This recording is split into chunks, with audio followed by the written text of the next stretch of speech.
Si vous n'avez jamais vu de zélotes dans l'évangile, parce que le véritable zélote, ce n'est pas notre frère Serge. Moi, je suis un premier zélote. Là où nous avions, Seigneur, de zones d'ombre, pour que tu amènes la lumière, parce que tu es la lumière de vie. Éclaire tout un chacun de nous par ta parole, en ton nom, Jésus-Christ, que nous avons ainsi prié.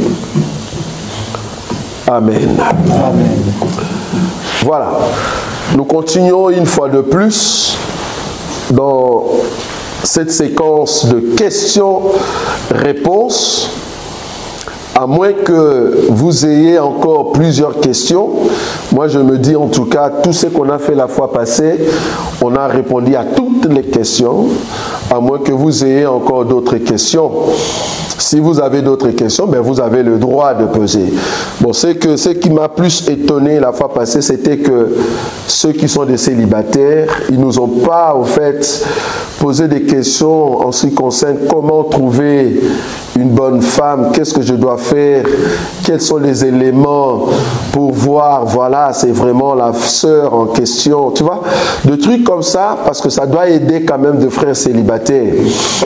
Et surtout nos sœurs qui sont déjà dans le mariage et qui trouvent qu'ils sont dans un mariage qui est devenu au fait un enfer. Et ils ont besoin de trouver l'issue, comme nous avons dit dans notre flyer ou spot vidéo de quelques minutes. Si vous voulez sortir de là, quelles sont les conditions? Parce qu'apparemment, tout le monde a posé des questions. Bon, j'ai compris que vous voulez rester dans vos mariages, c'est bien. Maintenant, il y a des conditions quand même si tu veux sortir, mais il faut que ça soit un mariage d'enfer. Il faut déterminer c'est quel mariage je peux sortir, je peux sortir à quelles conditions. Donc, tout ça, ce sont des choses que vous devez savoir. Pourquoi je le dis? Parce que nous avons rencontré des sœurs et frères qui, au fait, demeurent dans un mariage alors que Dieu leur a donné déjà la délivrance. C'est-à-dire, tu pouvais déjà quitter depuis longtemps et trouver, au fait, un autre foyer, trouver une autre relation, mais le frère ou la sœur continue de dire, ah, la Bible dit, si tu as épousé une sœur ou un frère, je dois rester dedans jusqu'à ce que, même si la sœur est partie ou le frère est parti, moi je ne peux pas me marier jusqu'à ce que Jésus vienne. Bon, je ne sais pas où est-ce qu'ils ont trouvé cette écriture. Nous voulons quand même amener la lumière là-dessus. Donc ce sont des questions comme ça qu'on attend, parce que toutes les questions que vous avez posées la fois passée, en tout cas à 85%, c'était des questions pendant le mariage. Or, nous avons 3 étapes en ce qui concerne le mariage. Avant le mariage, pendant le mariage et après le mariage. Donc, quelles sont les questions que vous avez par rapport à ces 3 étapes? C'est là-bas que nous sommes. Donc, pour ceux qui sont mariés, je comprends, en tout cas, les questions que vous devez poser, c'est pendant le mariage. Pour ceux qui ne sont pas mariés, en tout cas, je trouve ça un peu absurde que vous me posiez des questions de ceux qui sont dans le mariage alors que tu es célibataire. Donc je me dis, comment est-ce que tu peux me poser la question pour ceux qui sont dans le mariage alors que tu es célibataire? Je ne comprends pas. Et en tout cas, après le mariage, ça en tout cas, on n'a pas vu trop. Je comprends que vous aimez beaucoup vos femmes et vos maris. C'est tout à fait normal. Moi, je vous encourage. Mais au cas où il y a des questions que tu veux sortir de là, qu'est-ce qu'il faut faire? Quand est-ce que la Bible ne peut pas te condamner parce que tu es sorti d'un mariage qui était un mariage d'enfer? Ça va? Donc nous sommes là pour vous aider avec les Écritures, afin que vous soyez calme avec la foi que vous avez. C'est ça les buts. Donc le but ici, c'est d'aider le frère et sœur d'être calme, libre en ce qui concerne leur foi, de se dire, même si je suis dans cette situation, quand le Seigneur Jésus-Christ viendra, je vais partir. Pourquoi? J'ai la vérité.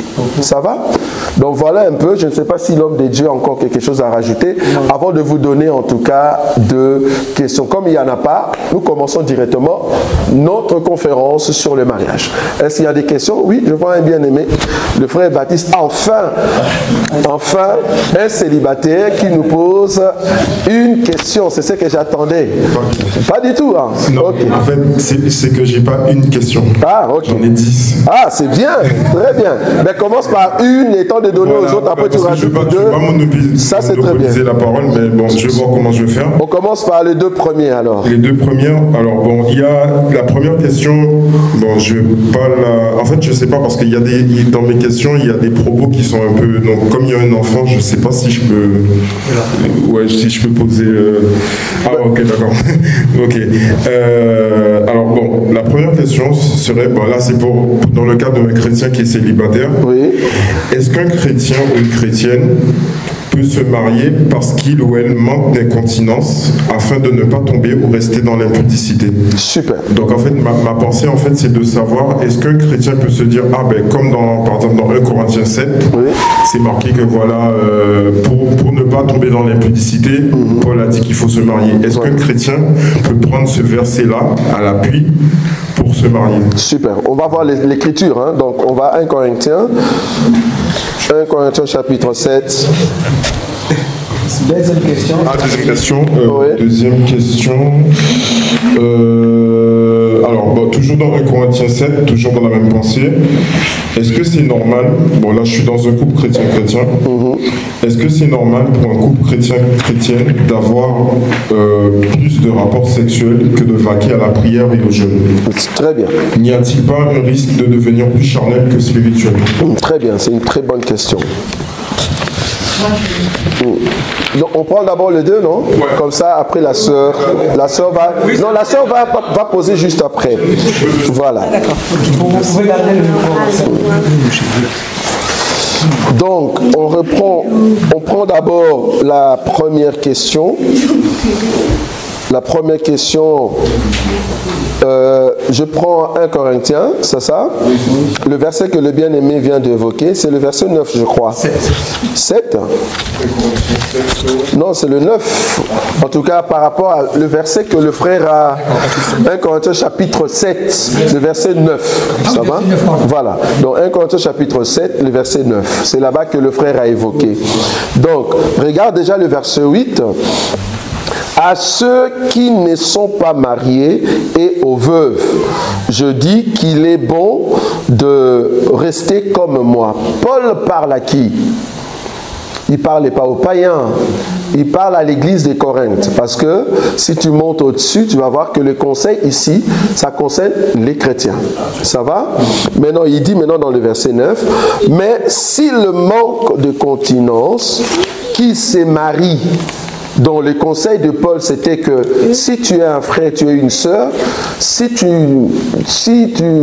peux te contenir, donc tu sais te contenir. Quand on dit se contenir ici, je vais quand même être clair avec toi, se contenir veut dire fuir TikTok à 2 h du matin. Ça va? Fuir le film bizarre à 3 h du matin. Faut pas t'enfermer aux toilettes pendant 2 h du matin. On ne sait pas qu'est-ce que tu fais. Ça va? Rester seul dans la chambre, tu fermes la clé, on ne sait pas ce que tu fais. C'est ça. Donc, tu n'es pas dans cette vie-là. Tu es normal. Toi, au fait, avoir une personne, ça ne te dit rien. Tu aimes plus rester dans les choses de Dieu. Là, je me te dis, c'est un don. Parce que vouloir ou pas, l'homme ou la femme, il y a toujours ce qu'on appelle l'attirance. L'homme est attiré vers la femme est attirée vers l'homme. En tout cas, pour les autres là, hein, qu'on ne veut pas citer le nom pour ne pas couper nos trucs sur YouTube, les autres, nous avons compris que ce sont des démons. Nous, on est d'accord. Ce sont les démons qui poussent à aller vers là-bas. Ok? Mais en réalité, c'est que Dieu a créé. Il a créé de sorte que l'homme soit attiré par la femme et que la femme soit attirée par l'homme. Ok. Maintenant, si toi, tu ne sens pas ça, c'est-à-dire, tu as la capacité de ne pas tomber là-dedans, je te dis déjà, c'est un don. C'est pas donné du coup. C'est pas toi qui décides ça. C'est un don de Dieu. Tu ne le sens pas du tout. Là, on dit c'est un don de Dieu. Si du moins tu ne tombes pas dans tout ce qui est masturbation, dans tout ce qui est pornographie, tu ne tombes pas là-dedans, on dit ah, ça c'est un don de Dieu. Tu peux rester comme ça. Mais par contre, si tu te retiens, mais à un moment, tu tombes dans tout ce qui est, comme je citais tout à l'heure, la masturbation, l'impudicité. Si tu tombes là-dedans tout le temps, c'est-à-dire il n'y a pas la continence. Tu ne sais pas te contenir, tu vois. Si tu vois ça étant chrétien, tu tombes dans tous ces péchés-là, une fois, deux fois, alors que tu es célibataire, comprends que ton corps a besoin d'avoir une femme. C'est là-bas que Paul dit, au lieu de brûler comme ça, cherche une femme. Ne souffre pas, ne dis pas non, je vais encore continuer à l'onction, je vais supporter ça. Non, on ne supporte pas l'impudicité, on fuit. L'impudicité, on ne supporte pas. Ou bien on maîtrise. Non, on ne sait pas maîtriser l'impudicité. La Bible dit, l'impudicité, il faut fuir. Tu vois là où je suis. Donc du coup, si tu ne sais pas fuir, c'est là-bas que le verset 9 arrive. Le verset 9 nous dit, mais s'il manque de continence, qu'il se marie. Car il vaut mieux se marier que de brûler. Tu vois?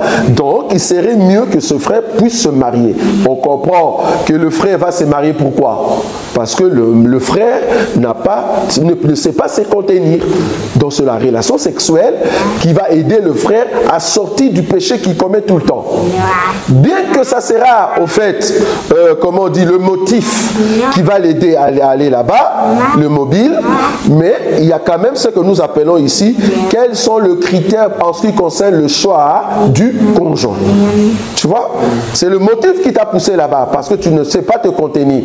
Mais du moins, nous avons au fait des éléments qui prouvent que j'ai fait un bon choix. Tu ne vas pas aller, ah voilà, parce que je ne sais pas me contenir, n'importe quelle fille, bam, non. Là, tu pêches. Parce qu'un enfant de Dieu ne peut pas prendre une païenne.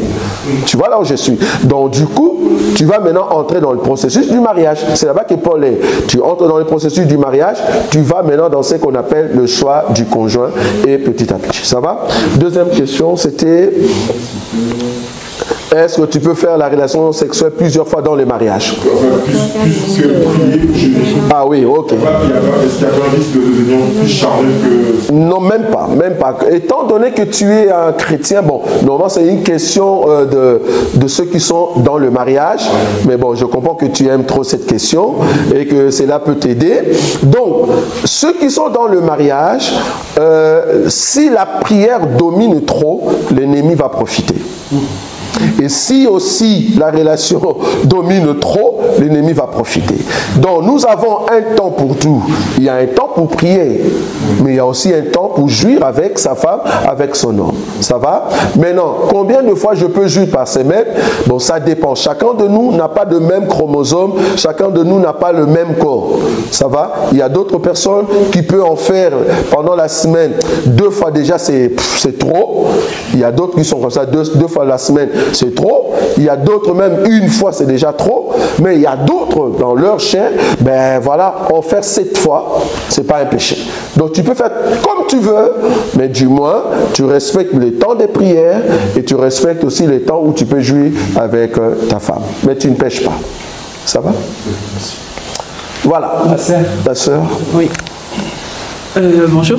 Bonjour. La Bible autorise le divorce en cas d'adultère et en cas de veuvage. Donc je voulais savoir, en cas de violence conjugale, est-ce qu'on peut se remarier? Et imaginons que la jeune femme a que 20 ans. Donc est-ce qu'elle doit rester célibataire toute sa vie? En cas de violence, tu as dit? Violence conjugale. Conjugale. Voilà, mais veuvage, j'ai pas bien compris quand tu parles de divorce. Veuvage, c'est pas un divorce. Non, mais je veux dire, quand, admettons, parmi un couple chrétien, non, c'est pas un divorce. Décède. Quand il décède, il n'y a pas de divorce. Il n'y a pas de divorce? Non. Ah oui, c'est vrai, il n'y a pas de... Non, il décède. On peut se remarier en fait. Bien sûr, bien sûr. Ah, dans ce sens-là, oui. Ouais. Normalement, si tu es veuve, tu peux te remarier. Donc, le seul élément mobile qui peut m'aider ici, étant chrétienne, dans les choses des dieux, qui peut me permettre de sortir du mariage, c'est parce qu'il y a eu, en fait, adultère ou soit infidélité. Surtout infidélité. Ça va? Ok. Maintenant, en cas de violence, c'est là-bas que moi, je reviens tout le temps. Il faut toujours déterminer, quand tu parles de violence conjugale, nous sommes dans quel couple? Parce que moi, personnellement, je ne pense pas, selon les Écritures, qu'un frère en Christ peut tabasser sa femme. Je ne pense pas. Non, c'est pas possible. Donc, c'est pas un frère en Christ. En fait, c'est un homme qui a rencontré cette fille, mais entré dans les mariages, il redonne maintenant sa face. d'origine. Donc c'était un faux frère. C'est un faux frère qui peut te taper jusqu'à faire gonfler ton œil. C'est pour ça que nous disons toujours ici, si un frère est capable de frapper sa femme, si nous on vient, on va lui donner le coup, soit le couteau ou soit une chicotte, on dit frappe-toi d'abord toi-même. Parce que selon Éphésiens, le chapitre 5, à partir du verset 22, là on nous dit que celui qui aime sa femme, c'est comme si tu aimais ton corps. Tu ne peux pas traiter ton corps, je ne sais pas moi. Je sais que je peux dire à mon corps, ne mange pas 3 jours. Je lui donne une punition, c'est ce que j'en avais dit. Mais prendre le fouet et me taper, non. Même si mon corps a fait quelque chose de mal. Donc je sais quand même ramener mon corps dans la prière. Pourquoi? Parce que j'ai vu que j'étais devenu un peu charnel par rapport à ma vie. J'ai dit, ah non, ces derniers temps, je ne suis plus spirituel, va dans le jeûne. Tu vois, là c'est une punition qu'on donne à la chair. C'est la même chose avec la femme. La punition avec la femme, ce n'est pas de le taper, prendre des chicottes, prendre le couteau. Non, tout ce qui est violence conjugale, souvent, regarde bien, c'est dans un couple de croyants et non-croyants, souvent. Ou soit non-croyante et croyante, souvent. Donc, c'est dans ce sens-là où l'autre, maintenant, va exhiber ce qui est les émotions qu'il avait avant, tu vois. Mais chrétien, chrétienne, à moins que ce soit des chrétiens qui se disent chrétiens, mais véritablement chrétiens qui a l'enseignement, non. On ne voit pas ces temps. Et surtout, s'ils osent, parce que quand on dit violence conjugale, ne voyez pas seulement le frère. Hein. Il y a aussi des femmes qui tabassent leur mari. Non, on est d'accord, on est d'accord. Il y a des femmes, si, il y a des femmes qui tabassent aussi leur mari. C'est-à-dire, la femme a fait le judo, je ne sais pas moi, et puis elle profite pour tabasser son mari. Il y a des femmes comme ça. Donc, du coup, c'est ce genre de violence arrive souvent dans un couple croyant et non croyant. Mais non, si cela arrive, qu'est-ce qu'il faut faire? C'est là-bas que je suis. Qu'est-ce qu'il faut faire? Je suis en fait un frère en Christ, j'ai rencontré une sœur qui me tabasse. Qu'est-ce que je dois faire dans ce couple? C'est là-bas qu'on peut en fait traiter ces cas-là. Parce que là, on ne sera plus dans chrétien-chrétienne, mais on sera plutôt dans non-croyant et croyant. Tu vois? Si on va traiter comme ça, alors, qu'est-ce qu'on va dire? Le couple croyant et non-croyant, c'est un couple qui a commencé quand vous étiez de non-croyants, vous deux. Parce que nous croyons dans notre évangile qu'un chrétien ne peut pas aller épouser un non-croyant ou une non-croyante. Si tu es chrétien, tu ne peux pas aller épouser un non-croyant ou une non-croyante. S'il arrivait que tu l'as fait, c'est-à-dire tu as assumé tout ce qui va arriver, tu consommes. Donc du coup, nous deux, nous étions des non-croyants et il y a un maintenant qui est devenu chrétien. Cela veut dire quoi? Quand il était encore païen, il manifestait la même chose. C'est-à-dire il était toujours agressif.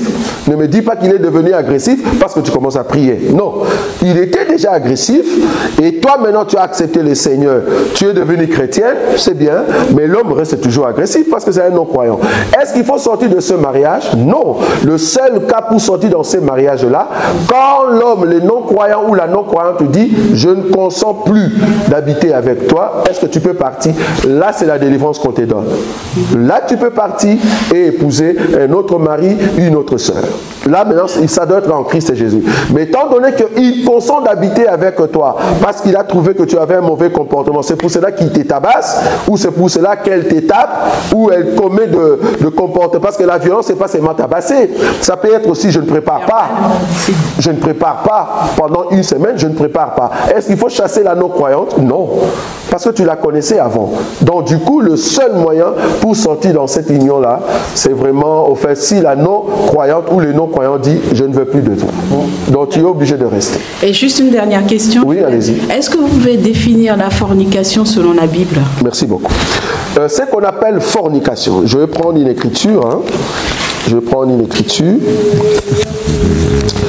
Où est-ce que je peux trouver ça? Oui, c'est où? Attends. Je vais trouver une écriture qui va nous aider. Hein? Parce que le terme fornication,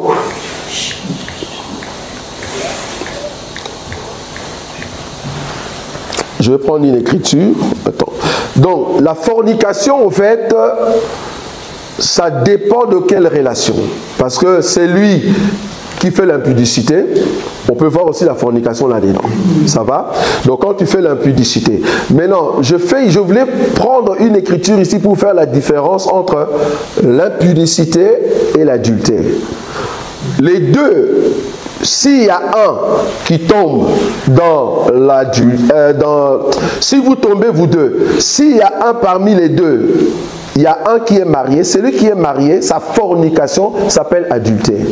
Mais l'autre qui n'était pas marié, sa fornication, ça s'appelle impudicité. Je ne sais pas là où tu vois là où je suis. C'est-à-dire la fornication, c'est de tomber dans une relation qui est illicite, une relation qui ne respecte pas, au fait, la parole. Il y a aussi un autre côté de la fornication, quand tu fais la relation avec un animal.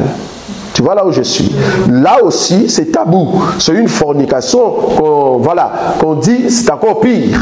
Tu vois, c'est-à-dire tu couches avec un animal parce que dans le monde, il y a d'autres personnes qui te disent, moi j'aime pas un homme, mais je préfère mon chien. Il y a des gens comme ça. Vous voyez, je préfère mon chien. Donc du coup, c'est une fornication, mais plus grave encore dans la Bible. Mais on est d'accord qu'un chrétien ne peut pas faire cette fornication. Ce n'est pas un chrétien. Même si tu vas à l'église, tu n'es pas chrétien. Un chrétien ne peut pas faire de relations sexuelles avec un animal. Ça, on est d'accord. Donc, du coup, la fornication peut prendre deux sens. Donc, nous avons le sens d'un marié qui tombe avec une célibataire. Le marié en soi commet ce qu'on appelle l'adultère contre sa femme. Et la dame, comme elle n'est pas mariée, ben, elle fait ce qu'on appelle l'impudicité. La dame ne fait pas, au fait, l'adultère, mais elle a fait l'impudicité. Donc, la fornication en soi s'appelle la fornication. Maintenant, dans la révélation, ça, c'est autre chose. Ça va? Dans la révélation. Maintenant, le terme fornication, par exemple, si tu en cherches chez Louis Ségon, fornication, Louis Ségon, lui, il n'en trouve pas. En tout cas, je ne sais pas si vous avez trouvé dans Louis Ségon. Dans Louis Ségon, il n'y en a pas. Le terme impudicité, ça tu vas trouver. Mais dans d'autres versions, le terme impudicité est remplacé par le terme fornication. Tu vois? Donc, du coup, on comprend que la fornication veut dire c'est lui qui tombe avec un homme marié alors que toi, tu n'es pas marié. Ça s'appelle impudicité. C'est lui qui tombe avec une personne qui n'est pas mariée alors que toi, tu es marié. Cette fornication s'appelle adultère. Je ne sais pas si tu vois là où je suis. Voilà. Oui, il y a une question ici devant. Ah, oui, le frère avait aussi une question comme ça. On ramène le micro ici. Oui, frère. Tu peux lui donner le micro? Oui. Pour compléter sa question, oui. Il y en a certains qui disent, certaines églises qui disaient qu'on est hors mariage ou vit ensemble, c'est la fornication. C'était là. Ah, dans ce sens marital. Ok, je vois. Ok. Vivre dans la fornication, je comprends ça. Ok, bon, enfin, quand on dit vivre dans la fornication, c'est-à-dire vous deux, vous n'êtes pas mariés, ben vous vivez dans l'impudicité. C'est ça les termes. Mais non, si vous n'êtes pas mariés, même nous, dans notre évangile, deux personnes qui ne sont pas mariées, qui ne sont pas reconnues auprès de la famille, quand je dis reconnues, c'est-à-dire vous n'êtes pas parti vous présenter auprès de famille, même si vous n'avez pas l'argent, hein, même si vous n'avez pas l'argent, mais vous n'êtes pas parti vous présenter auprès de famille pour dire je vis avec votre fille, mais je n'ai pas encore l'argent, je viendrai payer. Là, les parents peuvent dire ok, allez, quand vous aurez l'argent, vous venez. La parole du père, c'est au fait le droit. Tu as le droit de vivre calmement avec ta femme. Ce n'est pas une fornication, ce n'est pas l'impudicité. Là où il y a impudicité, c'est quand tu prends la fille d'autrui et que tu ne te présentes pas auprès de ses parents parce que la fille en question, la sœur en question, a encore l'autorité parentale sur sa tête. Étant donné que tu n'es pas parti auprès de sa propriétaire ou de son propriétaire, vouloir ou pas, tu fais la fornication, c'est-à-dire tu vis dans l'impudicité. Tu vois, c'est dans ce sens-là. Or, nous, étant chrétiens, nous sommes d'accord qu'étant chrétiens, dès que je sais que j'étais dans la fornication, j'étais dans l'impudicité, comme Jésus n'est pas encore venu, qu'est-ce que je dois faire?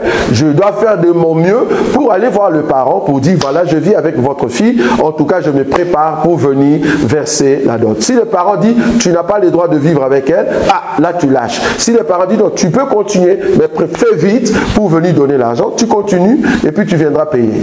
L'église n'a pas le droit de dire, vous n'avez pas les droits parce que le père n'a pas encore pris l'argent. Non, si c'est le père qui a donné l'ordre, ce n'est pas l'église qui décide là-dessus. Ça va? Oui, la sœur. Le micro est ici. Oui. Ma question est celle-ci. C'est pour un couple de ministres, en fait. Ok. Un ministre qui s'est marié avec sa femme. Elle est chrétienne aussi. Par exemple, au Congo, Oui. Et le ministre, il vient s'installer ici. Oui. Il laisse sa femme là-bas. Oui. Des années et des années. Ils se disent qu'ils sont mariés. Oui. Et il y a un que j'ai posé la question, il dit, est-ce que le Seigneur peut permettre cette division-là? Comment? Que le monsieur, il est le serviteur de Dieu, il habite ici. Oui. Et ils se sont mariés au Congo. Oui.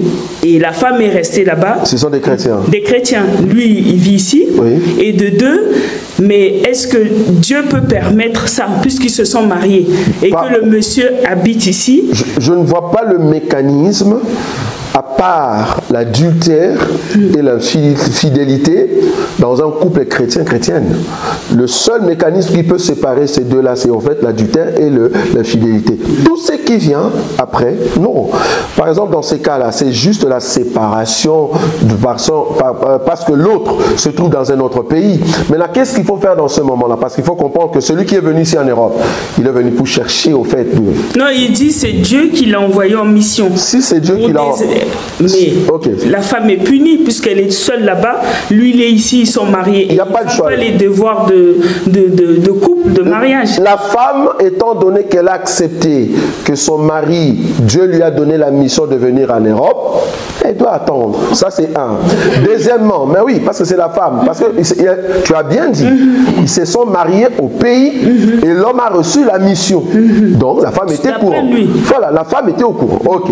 Tu as dit au Seigneur, Seigneur, nous prions. Seigneur, mon mari va aller en mission. Ok. Le mari est parti en mission, mais le problème est que cela a fait 3 ans. Mais allez poser, plus même, 5 ans. Mais allez poser la question à Dieu. Est-ce que c'était vraiment la mission? Mais je laissais ma femme. Mais non, ça ne va pas. Parce que l'homme ne peut pas rester comme ça. La femme non plus, non. 5 ans. Donc Dieu, si c'était vraiment la mission, mais si c'était la mission, ben fais de sorte que ma femme arrive. Ou soit que la mission soit terminée, que je rentre. Parce que je ne peux pas laisser ma femme. Je ne sais pas si vous voyez là où je suis. Donc, ou soit l'homme n'avait pas bien compris si c'était la mission, ou soit c'était vraiment la mission, alors il y a un combat. Mais entrez dans le combat. Allez maintenant chercher Dieu pour que cela puisse se décamper, de sorte que la femme arrive. Mais tu n'as pas le droit de divorcer. Non. Tu ne peux pas divorcer. Tu es marié. Si ça va durer 15 ans. Tu restes là. Et la femme est punie en fait. Même l'homme aussi est puni. L'homme aussi, c'est pas seulement la femme. Mais c'est que c'est pas biblique, puisque si Dieu les a unis, c'est qu'il a un plan pour qu'ils, normalement, Bon, en quand on tout est cas, mariés, on vit ensemble. Moi, oui, je suis d'accord, mais moi je reste ici, le terme que tu as utilisé, c'est un couple chrétien, chrétienne. Même si ça a duré 15 ans, c'est que Dieu le met à l'épreuve, supporter. Si c'est vrai, le pasteur a écouté la voix de Dieu qui lui a dit Voilà, de faire la mission. Et c'est sa femme, il n'a qu'à obéir. Il doit obéir. Il Il ne peut pas se remarier. Non. S'il se remarie, ça s'appelle adultère. Voilà. Donc le frère n'entrera pas au ciel. Et la sœur là-bas peut directement se marier. Ça on sait, hein. Ça vous savez. Si le pasteur ose prendre une femme ici, la sœur est libre. La sœur peut se marier. Ça vous savez, non? Ok. Il faut poser des questions comme ça. Donc les pasteurs qui est ici, ah non, ça fait 10 ans, Dieu peut permettre que tu épouses quelqu'un ici. La femme là-bas est libre, elle peut se marier, elle va aller au ciel. Toi les pasteurs, si Jésus venait, tu ne montes pas. Voilà. Ça va? Oui, ma soeur? Bon. Là? Comme ça? Bonjour, moi j'ai 2 questions. La première, je souhaiterais savoir quand est-ce qu'on franchit le cap de l'infidélité et quand est-ce qu'on franchit le cap de l'adultère. Super. Donc, la définition. Et deuxième question, je me base sur l'histoire de Tamar, Oui. dans Genèse 38, Oui. précisément sur le verset 9, Oui. si je peux lire. Oui, vas-y. Au nom, sachant que cette postérité âme de son frère, afin de ne pas donner de postérité à son frère. Oui. Alors pour les hommes qui pratiquent ça, est-ce que c'est un Tu péché? pratiques quoi? Se souiller à terre.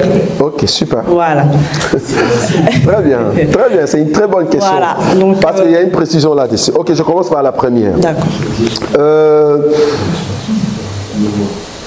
L'adultère.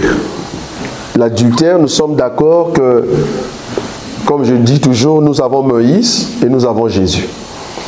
les péchés qui n'est pas encore consommé, selon Jacques ou 1 Jean, Jacques chapitre 1er, le péché qui n'est pas encore consommé, je vais lire rapidement. Hein. C'est très important ce que tu as posé comme question. Quand est-ce que, donc, voilà, quelle est la limite, hein? Donc c'est très important. Remarquez ce que Jacques nous dit ici, dans Jacques chapitre 1er, quel verset? Je prends le verset 13. Que personne, lorsqu'il est tenté, ne dise c'est Dieu qui me tente, car Dieu ne peut être tenté par le mal et il ne tente lui-même personne. Là on est d'accord. Remarquez le verset 14. Mais chacun est tenté quand il est attiré. Ça va? Quand il est attiré et amorcé par sa propre convoitise. Ok? Et après cela, qu'est-ce qui arrive? La Bible dit, puis la convoitise, lorsqu'elle a conçu, enfante quoi? Le péché. Le péché qu'on appelle adultère. Ok. Après ça, qu'est-ce qui arrive? Et le péché étant consommé, produit quoi? La mort. Donc quand tu pêches maintenant, c'est là-bas qu'il y a la mort. Il faut essayer d'apporter la vie maintenant, c'est-à-dire demander pardon à cela. Une personne qui a fait l'adultère, ne me dis pas que c'était un accident. Tu es dans le mariage, que ce soit la femme, que ce soit l'homme, ne me dis pas que c'était un accident. Non, celui qui est tombé dans l'adultère, c'était une préparation. Tu as bien préparé cela, et surtout que tu es chrétien, chrétienne. Tu avais très bien préparé, parce que l'endroit, l'habillement, est-ce que tu vois? C'est-à-dire quand tu y vas, pour tomber, toi-même tu sais que là, je vais tomber. Tu le sais. Vous avez payé l'hôtel, vous avez les reçus, tu es entré, tu as regardé s'il y a des gens à côté. Tout ce que tu fais là, Jésus t'a déjà condamné. Je ne sais pas si tu comprends. Jésus, il sait que tu vas tomber. Il te connaît déjà, voilà l'adultère. Mais Moïse ne t'a pas encore condamné. Moïse attend l'acte. Okay. Tu vois la différence entre Jésus? Jésus te condamne, rien que par les pensées, aujourd'hui je vais tomber. Comme tu vas tomber, Jésus t'a déjà condamné. Donc si Jésus venait à ce moment-là, tu n'entres pas. Même si tu n'es pas au fait. Le fait que tes pensées étaient déjà péché, il te condamne. Mais Moïse attend à ce que tu tombes dans l'acte. Ok. Tu entres dans un hôtel, on a préparé le lit, tu fermes la porte, tu commences tes jeux, tu enlèves les... Tout ce que tu fais là, c'est vraiment le temps où la conscience pouvait se réveiller pour dire non, je ne peux pas. Mais dès que tu tombes, c'est-à-dire tu avais vraiment dit je vais tomber. Ok. Maintenant tu es tombé. La mort est là, comme la Bible dit, le péché est consommé. Maintenant que tu es tombé, tu es sorti maintenant de là. Peut-être tu as regretté. Bon, si tu es tombé parce que le mari à la maison t'a fait quelque chose, je ne sais pas moi, parce que c'est un chrétien, mais bon. Et puis tu rentres à la maison, tu fais quoi? Tu fermes ta bouche. Je me redire ici, je l'ai dit en Belgique, un frère, une sœur en Christ, qui vit avec un frère ou une sœur en Christ, si tu es tombé dans l'adultère, bien que tu as demandé pardon à Dieu il y a de cela 10 ans, mais tu ne l'as jamais dit à ton partenaire, les péchés continuent. Les péchés continuent. Les péchés continuent. Dieu ne t'a jamais pardonné pour ça. L'adultère. Ah non, là on était païen. Je ne parle pas de ça. Je dis chrétien, chrétienne. Je suis dans la foi. Je ne parle pas des païens. Ça, c'était dans les païens. Les païens, là, tu as le droit de faire comme tu veux, adulter plusieurs fois. Ça, c'est dans leur domaine. Nous, on n'entre pas là-bas. On ne peut pas les juger. Nous, on juge ceux du dedans. Chrétien, chrétienne, si tu as fait l'adultère, tu as connu un homme ou une femme en dehors de ton mariage, toi-même, tu as jeûné pour que Dieu te pardonne. Amen. Étant donné que ton partenaire ne le sait pas jusqu'à présent, les péchés continuent. Le péché va tomber parce que c'est un péché qu'on appelle offense péché. Je ne sais pas si vous avez déjà eu cet enseignement. Nous avons 3 sortes. Nous avons l'offense, la transgression et le péché. Voilà. Maintenant, quand tu fais offense ou péché, qu'est-ce qu'il faut faire? Il faut régler au niveau de l'offense et il faut régler au niveau du péché. Au niveau du péché, tu as réglé. Ok, tu as demandé pardon à Dieu. Et au niveau de l'offense, va dire à ton mari, va dire à ta femme, si tu es courageux, il faut le dire, tu ne caches pas. C'est là-bas que nous avons des hypocrites. Les hypocrites qui sont... C'est pour ça que nous disons, vous ne comprenez pas l'évangile dans lequel vous êtes venus. L'évangile dans lequel vous êtes venus, c'est un évangile très puissant. C'est pour cela que tu vas voir que de frères qui ont commis l'adultère et la femme venge, le frère dit, je profite de cette occasion parce que toi aussi tu es tombé, alors que c'est l'homme qui avait commencé. Tu vois là où je suis. Donc du coup, le niveau, le cap, comme tu as dit, c'est quand la personne voit que là je suis tombé, ben vouloir ou pas, je dois avouer. Tu vois, je dois reconnaître. C'est pas que parce que, voilà, tu as demandé pardon à Dieu et c'est fini. Non. Donc là, du coup, quand la personne vient maintenant avouer, comment est-ce que maintenant on peut régler cela? Si la femme, le frère te dit, ne le dis à personne, garde ça entre toi et moi. En tout cas, ne le dis à personne. Si tu peux le dire, tu peux dire à l'homme de Dieu. Parce que moi, étant votre frère, comme je suis là, étant votre pasteur, j'ai encore de secrets dans mon cœur de bien-aimé que le mari ou la femme a fait l'adultère. Mais vous ne le savez pas. Que ce soit en Belgique, que ce soit aux États-Unis, que ce soit ailleurs. Mais je ne saurais pas vous le dire parce que mon cœur, vouloir ou pas, c'est comme le cœur d'acide. Mais je sais.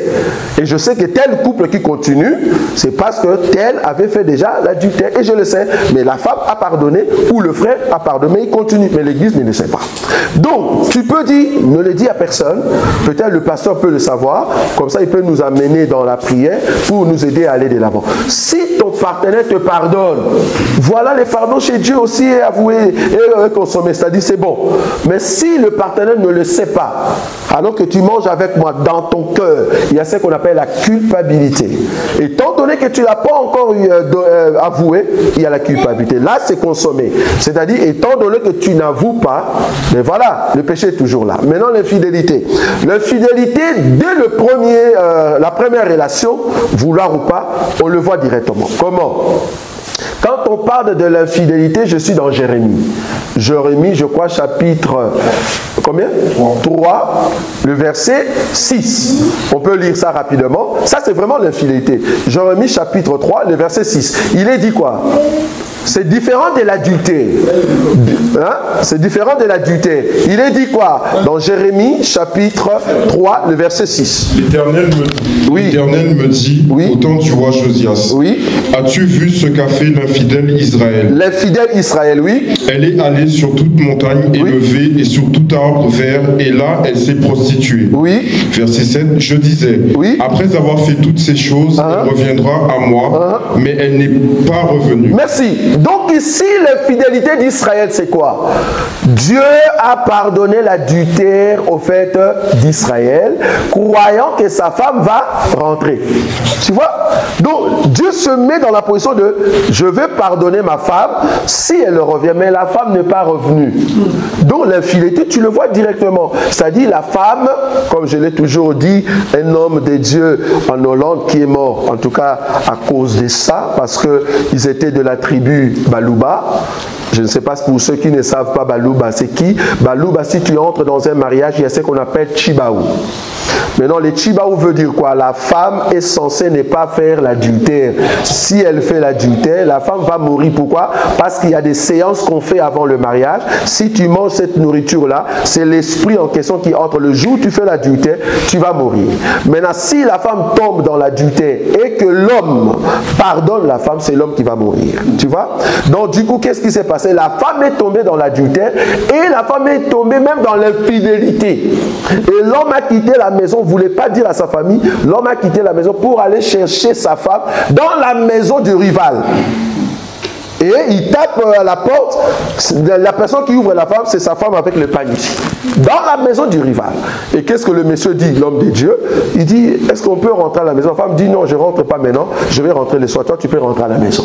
Mais la femme se trouve dans la maison du rival. Ce n'était pas dans sa maison. Et l'homme est rentré, la femme est venue le soir, et la femme l'a engueulé tout. Et qu'est-ce qui s'est passé? Comme c'était un esprit, ben, l'homme est mort. Aujourd'hui, l'homme est sous la terre. Pourquoi? Parce qu'elle avait protégé sa femme qui a commis l'adultère et l'infidélité. Donc l'infidélité veut dire, je ne rentre pas à la maison, je préfère rester chez l'autre. Donc j'ai trouvé mes avantages de l'autre côté. Ça, tu le vois directement. Et dans ces cas-là, les deux cas, non. En tout cas, la Bible est claire, tu peux déjà faire ta vie, toi qui es resté de l'autre côté. Et la personne qui a fait l'adultère, si, par exemple, je viens auprès de toi, je te demande pardon, et tu ne veux pas que je puisse recevoir les pardons, pour ceux qui ne savent pas, celui qui a commis l'adultère et qu'on te met dehors, l'autre se marie, toi, l'adultère ou l'homme adultère ou femme adultère, tu n'as pas le droit de te marier. Si tu veux aller au ciel. Ça, vous savez ou pas? Vous savez ou pas? Je répète, un chrétien, une chrétienne qui a fait l'adultère et que son partenaire dit, tu ne restes pas avec moi, je préfère continuer ma vie avec une autre personne. Toi, tu restes comme adultère, oui ou non? Étant adultère, pour que tu gardes la pureté en toi, tu ne dois plus connaître d'hommes, tu ne dois plus connaître de femmes. Si Jésus vient, tu montes parce que tu as demandé pardon et tu as dit à l'autre, l'offense, péché. C'est bon. Tu as dit à l'autre, l'autre te dit, bon, toutefois, moi je ne reste pas avec toi, mais je te pardonne. C'est Adam que Dieu a chassé dans les jardins. Tu vois ça? Je te pardonne, tu as fait l'adultère, mais du moins sors de ma maison.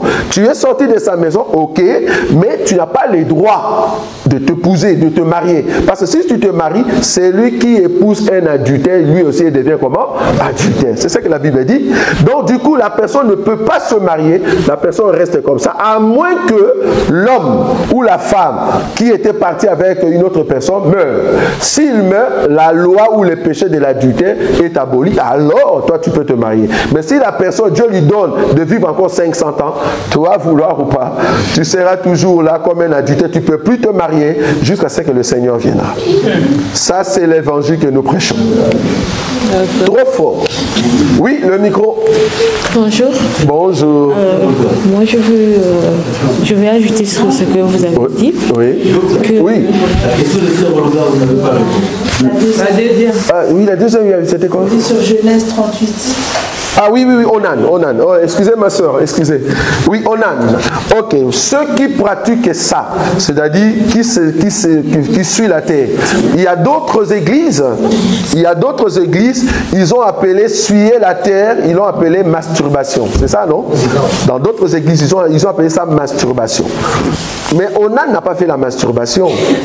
Non, Onan n'a pas fait la masturbation. Onan, la Bible dit, si Dieu l'a frappé, c'est parce qu'il ne voulait pas donner la sémence à la femme. En d'autres termes, il fait la relation sexuelle avec la femme, mais au moment de donner la sémence, il jette la sémence par terre. Ça va? L'acte là de jeter par terre, Dieu n'a pas voulu parce qu'il devait donner l'enfant à l'autre. C'est comme ça que Dieu l'a tué. Mais la masturbation en soi, la Bible l'appelle comment? S'essuyer des pensées. Tu vois? Une personne qui s'essuie les pensées, or les pensées ayant été consommées, ça crée au fait comment on dit, de mouvement ou soit de désir, voilà, de désir, et c'est là-bas que la personne va se satisfaire. Or faire ça, c'est mauvais. Pourquoi? Parce que tu suis tes pensées. Ça va? C'est lui qui a des pensées suyées. Comment est-ce que tu vas voir Dieu? Donc tu vois là où c'est condamnable. Mais par contre, s'essuyer par terre, c'est pas là-bas.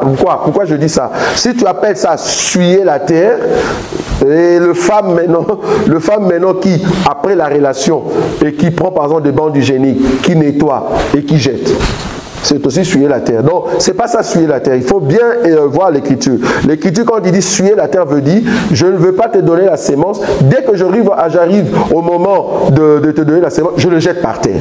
Ça, Dieu ne veut pas. Ça va? Oui, il y avait la sœur aussi. Oui, vas-y, complète. La sœur Olga demandait si c'est un péché parce qu'au moment de l'acte, même le couple marié. Oui. Ah, il y a deux choses. C'est ça. Couple marié, chrétien. Oui, voilà. Ah, il arrive deux fois. Il arrive peut-être comme ça. Ah, mais maintenant, il faut poser la question, pourquoi l'homme ne veut pas donner la sémence? Oui, mais il y a certains cas, on ne peut pas. Pour éviter aussi les grossesses. Ah, mais non, ça c'est un autre thème. Ça c'est un autre thème. Ouais, ah, ben ça c'est un autre thème. Donc, Sinon, oui, je vois là où vous êtes. Mais oui, bon, parce que le thème en question, on peut aller plus loin. Parce que quand on dit j'ai souillé la terre, ça peut être aussi le condom, le préservatif. Ça peut être aussi l'anticonception. Donc on va aller dans les anticonceptions. Bon, ça c'est un autre thème. Si vous voulez aller là-bas, ben, on peut toujours voir. Donc on va voir que même Dieu, il peut mettre une terre en jachère. Mais je n'aimerais pas en tout cas aborder ça ici. Mais vous avez déjà compris là où on peut aller. Ça va? Est-ce que vous avez compris? Non, ils n'ont pas. Je répète. En fait, la question de la sortie, c'est dans ce sens-là. Cela veut dire, est-ce que tout ce qui est anticonception, on peut l'utiliser? Parce que chez l'homme, c'est ce qu'on appelle le préservatif. Ça va? Le préservatif. Pour que la femme ne tombe pas en grossesse. Il y a peu d'autres femmes qui vont dire, ben, je vais auprès d'un chirurgien pour comment faire tourner en fait, le matrice, tout ça, mettre de stérilet. Il y a beaucoup de choses. Ça va? Il y a beaucoup de choses. Donc, anticonception, on appelle ça en un mot anticonception. Est-ce que cela est possible dans des couples?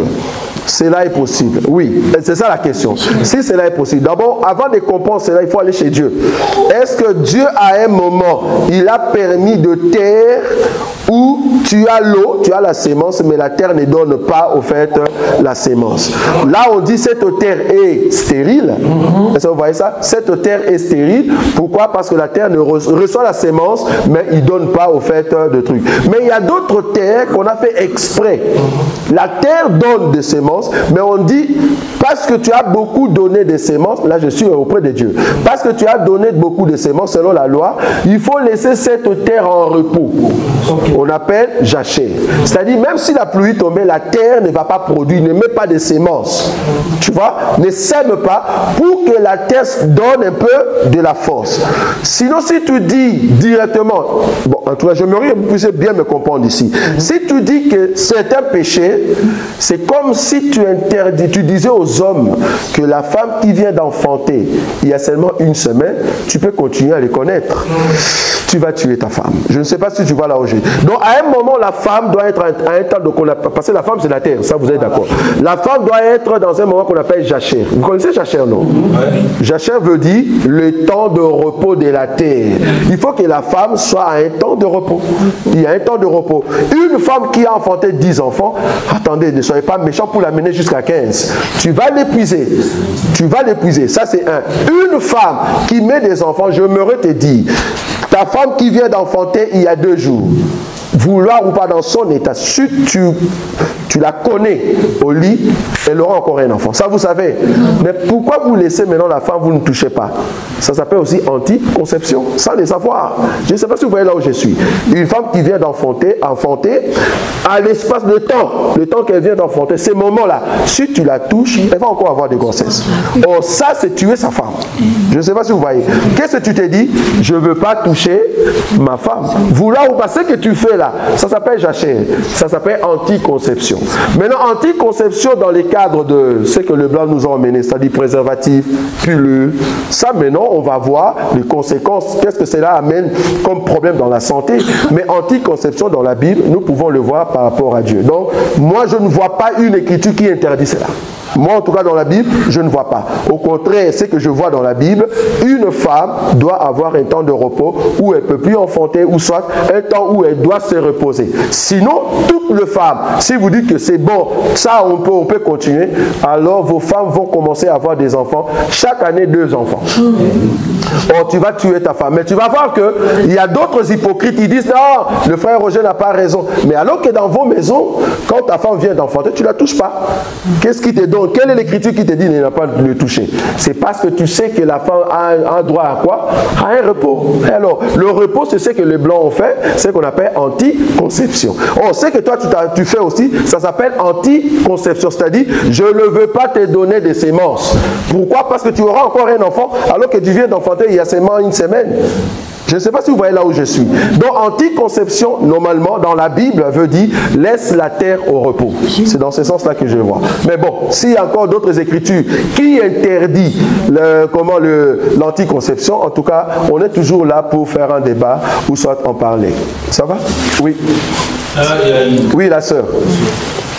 Moi, c'est plus chez les musulmans que je parle parce que j'étais chez... Oui. Oui, voilà, c'est comme ça. Voilà. Oui, voilà. C'est plutôt chez les musulmans parce que moi j'ai été plus chez les musulmans.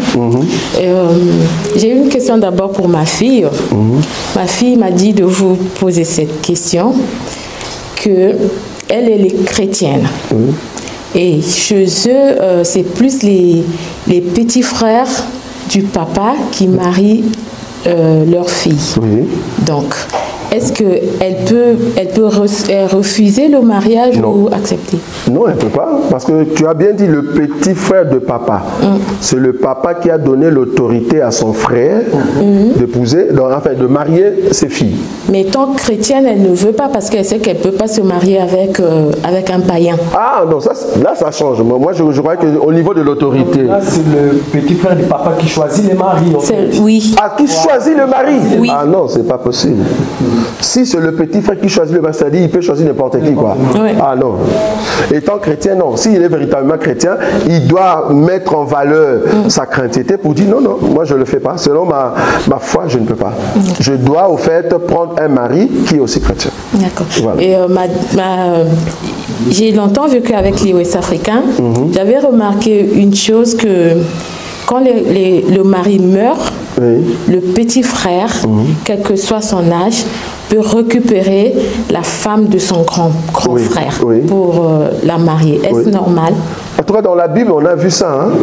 Bon, ça, c'est normal. Bon, ça dépend maintenant de l'environnement. C'est ce qu'on a dit en ce qui concerne la cousine. Ce n'est pas un péché de prendre la femme de son grand frère si le grand frère est mort. Et si l'autre, celui qui vient de marier la femme de son grand frère meurt, l'autre aussi peut... Si la femme trouve qu'ici, dans cette famille, il y a des beaux gosses, elle peut continuer toujours à prendre de petits frères qui sont là-bas. Donc, on a eu l'écriture qui peut soutenir ça. Si elle trouve que moi, je vais rester ici, je vais mourir dans cette famille, continue à prendre les petits, comme tu veux. Il n'y a pas un péché, il n'y a pas de péché là-dedans. S'ils sont tous des chrétiens, donc, dans ce sens-là. Oui. Bon, moi, ma question est celle-ci. Parce que j'ai vu, il y a certains couples chrétiens, c'est-à-dire qui sont mariés.